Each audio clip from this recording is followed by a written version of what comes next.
Friends, welcome to our homestead. Today I'm going to list 9 very important things that you need to pay attention to before you even step foot out of the city to look at a country property. And if you don't pay attention to these 9 things, it will impact the success you have on your homestead. Let's talk about that.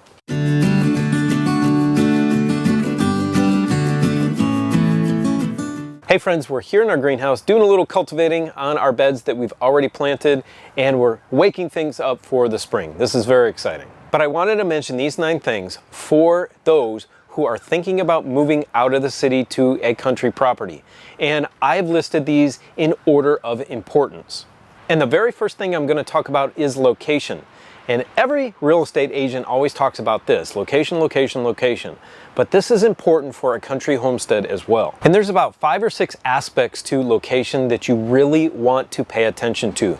The first one is its proximity to the nearest town. And that's really important when you are first starting off, because if you're growing food for your family, that's not going to happen immediately. So you're going to need some sort of access to food stores or a grocery store at the beginning. But make sure you are not too close to that city, because then some other issues could arise. I've seen cities like Houston engulf country property over just a short period of time because everybody is moving there. Some people who lived in the Katy area 15 years ago, it was still half rural, but now it is completely engulfed by Houston. Now, something that goes along with that is the proximity of your neighbors. So if you move out to the fringes of a small town or a medium-sized city, you still could have neighbors that are essentially right next door. And what I mean by that is maybe there's a bunch of little 2-acre plots or 1-acre plots, and you choose that for your country homestead, but you can see through your neighbor's kitchen window. That's not desirable at all. For us, we were blessed to find a place that is surrounded by one neighbor. They have about 140 acres and an empty lot across the street that's about 10 acres, an empty lot to the north of us that's about 20. So I certainly don't have to worry about anybody looking through my kitchen window. The next part is moving into an area that can flood really easily. FEMA has a great set of maps online that have been mapped out over the years that show the flood zones in the United States. Doesn't matter whatever you think of FEMA, they did a good job on this in identifying the flood zones. So study those maps and make sure you don't look at a property anywhere near those flood zones. Another aspect of location is your growing zone.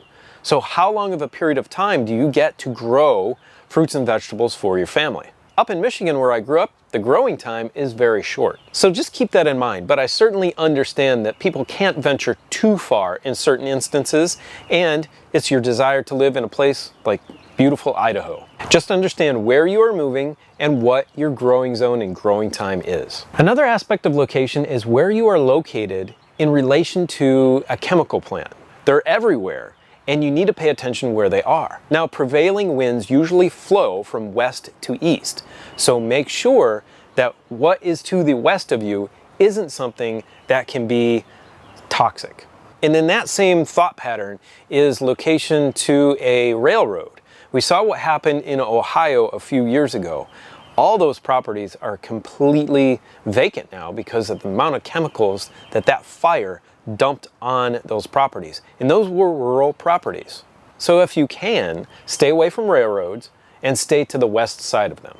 The reason why this is number 1 is you could have everything else: water, power, all that kind of stuff. But if you are in a poor location, then that's a really serious issue that you can't really remedy that fast. You can remedy a water situation, you can remedy a power situation, but you can't remedy your location if you've already purchased it. Unless, of course, you try to sell and move somewhere else, but then you're setting yourself back again. Now, all these points I'm making are going to flow together, but number 2 is really closely related to number 1, and that is government restrictions. Friends, if you are trying to build on a raw piece of land, then you really need to understand what you can build there, what you can do there, and if there are any restrictions from anywhere. So we live in an unincorporated part of the county, outside of any town, outside of any city, and there are no restrictions here except for one state restriction. And that has to do with septic systems, and that's governed by the state of Texas.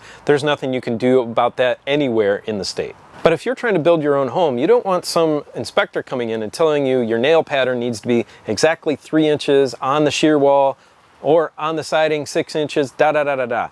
There's too many restrictions. Some of them are completely ridiculous, and you don't want to deal with any of that. Okay, number 3 is water, and water is very important because water is life. So if you have a raw piece of land that does not have any water source on it, you're obviously going to need to drill a well. But many places are not conducive for good water. So you might want to negotiate a contingency with the seller of the property that it's contingent, the sale is contingent on if you hit good water or not, and that you can have good pressure for that water also. This happened to my brother, and he looked at a piece of land up in the mountains of Wyoming, and he did it on contingency that he could hit water. So he had to pay for the well to be drilled and to see if they could hit water, and guess what?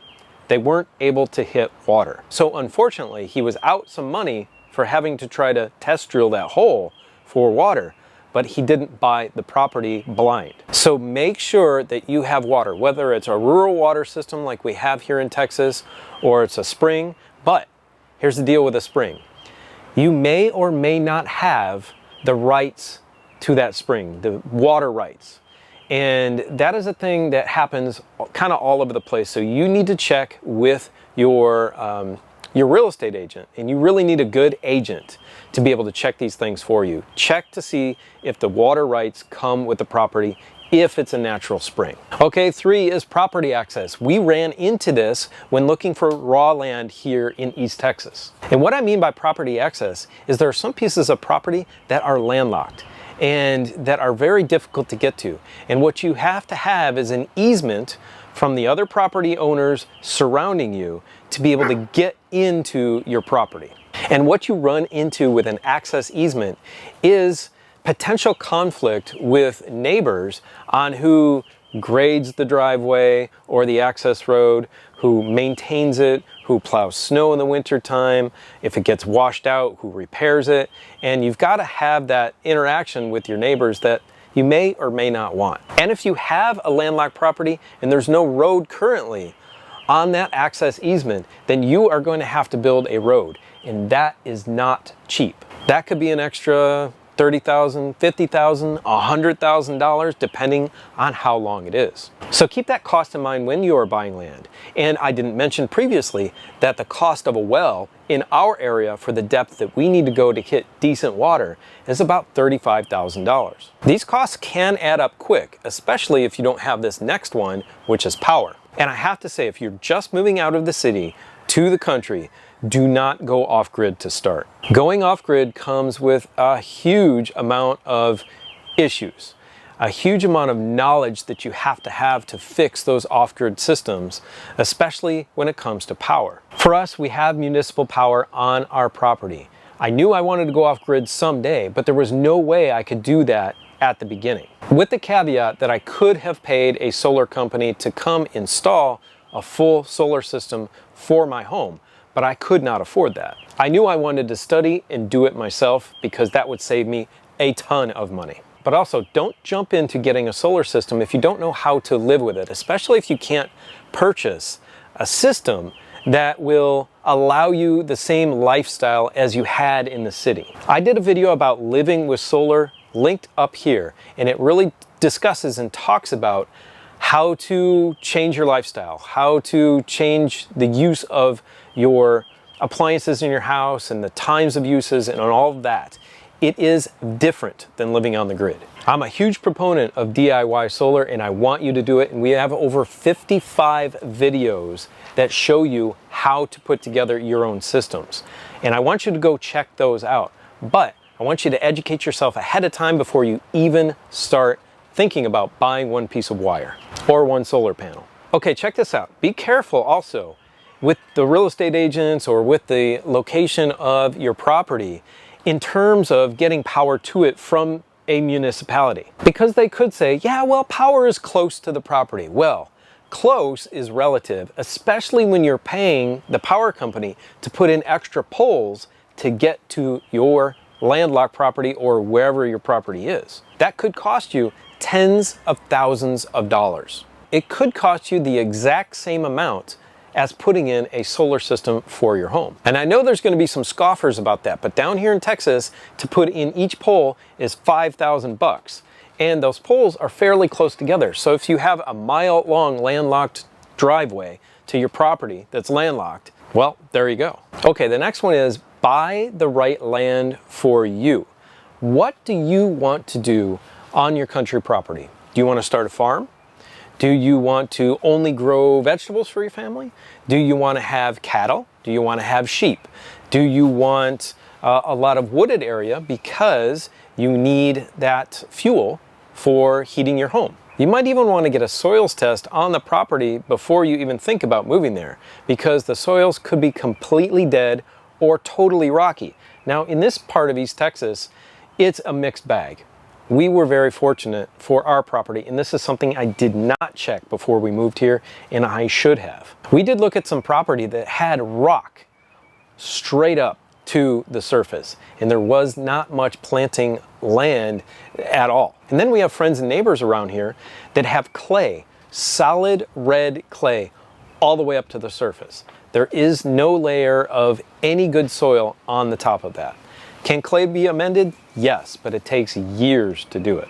All of these are important, including this next one, which is do not buy too much land. Now that sounds a little weird, but all of us have some physical limitations and also some financial limitations. If you buy 200 acres, then how are you going to take care of that when you have never lived out in the country before? So if you've got a giant piece of farmland that needs to be fenced to keep things out and to keep things in, then you need to know how to maintain that fence. Miles and miles and miles of it.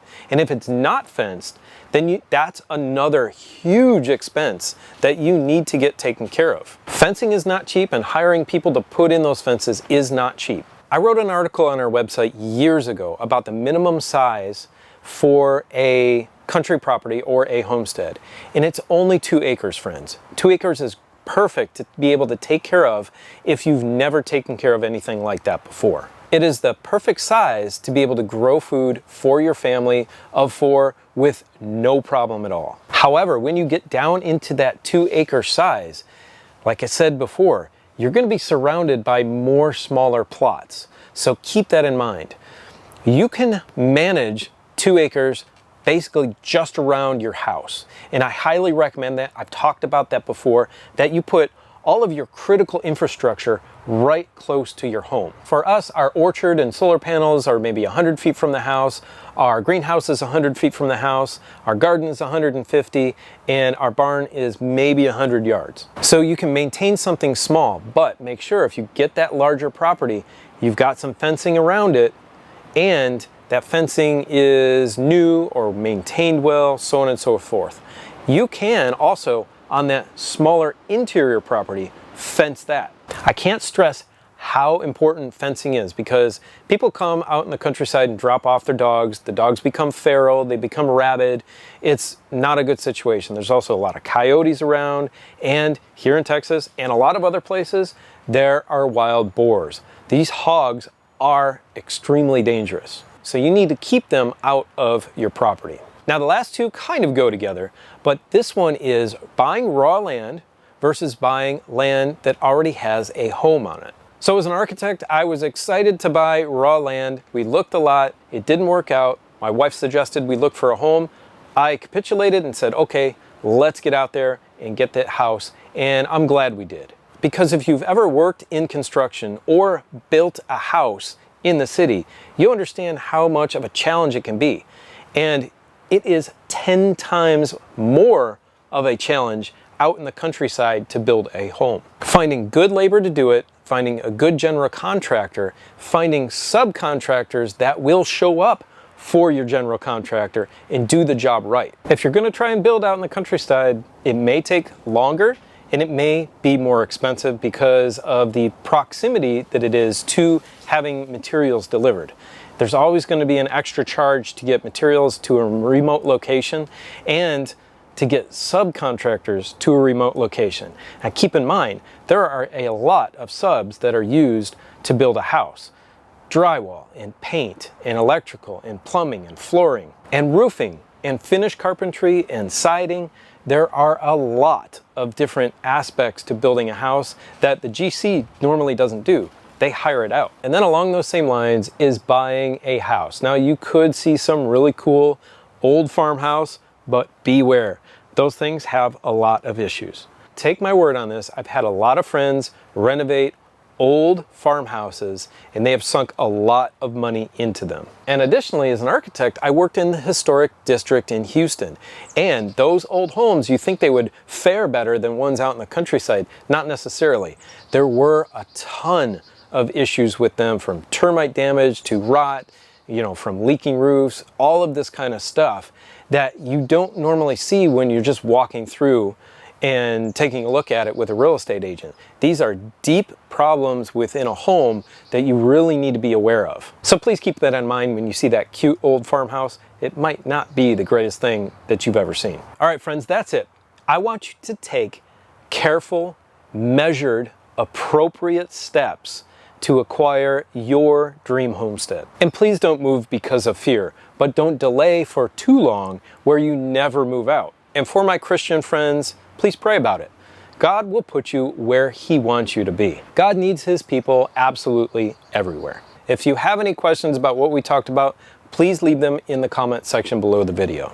Now go check out this video right here, which is how much we paid for our initial solar equipment. Have a beautiful, blessed day. We'll see you next time. Bye.